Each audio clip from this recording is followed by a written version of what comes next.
Welcome. We're doing an urgent deep dive today, looking at Ivory Coast. Things are moving very quickly there. Extremely quickly. We've got two sort of key pieces of information we're trying to piece together. Right. There's an analysis piece from, May 8th that was already questioning, the democratic health of the country. Yes, questioning things after a major event we'll get into. And now, breaking reports, a military coup.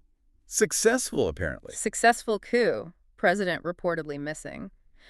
So our aim here is to try and make sense of these events. What does it all mean for Ivory Coast? And it's this really surprising mix, isn't it? International finance, political dynasties, and now military force. It is. So let's start with the figure at the center of that initial analysis piece, Tidjane Thiam. He's a big deal. Oh, absolutely. Not just in Ivory Coast, globally known. Yeah. Led Prudential, led Credit Suisse, major financial institutions. But he's not just some outsider dropping in. His Ivorian roots are incredibly deep. Exactly. He came back in 2022 after, what, more than 20 years away? Yeah. And many saw him as a potential successor to President Ouattara.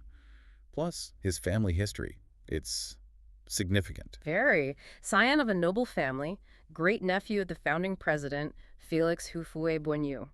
And he actually had government experience back in the 90s. A minister, known for infrastructure work, economic reforms.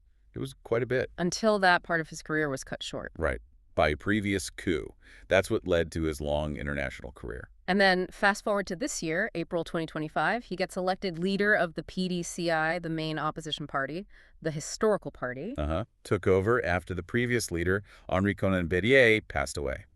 So it looked like, a major political comeback was building. It really did, until just days later, April 22nd, a court ruling. Disqualified. Yeah. Just like that. Barred from running in the October presidential election. And the reason given? Citizenship. Apparently, he lost his Ivorian citizenship when he took French nationality years ago and didn't sort of revoke the French one in time, according to the rules. Seems quite technical for such a major outcome. Caused protests, right?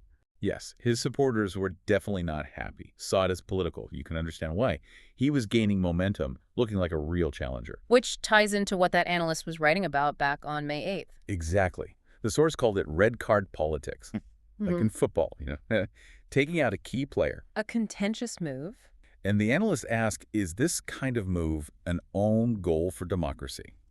Undermining the whole process. And that was before the coup report surfaced. Right. Let's just paint the picture around that election. President Ouattara, he's 83 in his final year of his third term. Constitutionally limited, supposedly. But there was a lot of talk of maybe he'd try for a fourth term. He does have incumbency on his side.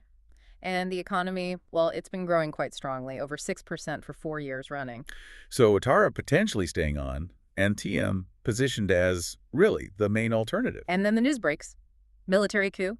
Takeover announced. President's location unknown. It just throws everything into complete chaos.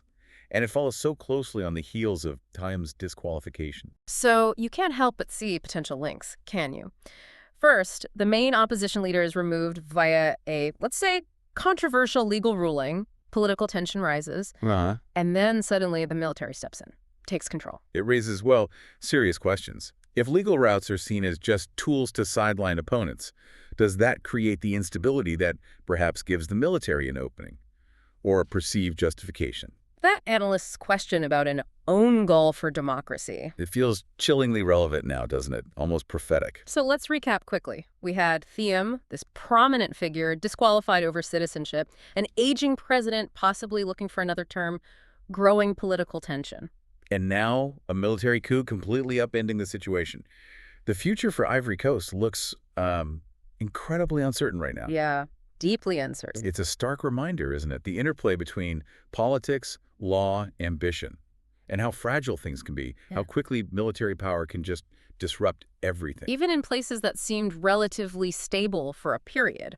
So thinking about Ivory Coast's own history, which has seen instability before, and looking at these really dramatic events, it leaves you wondering, what are the long-term consequences? For democracy there, for its stability, its role in West Africa. Exactly. What does this cascade of events mean down the line? It's definitely something to keep thinking about.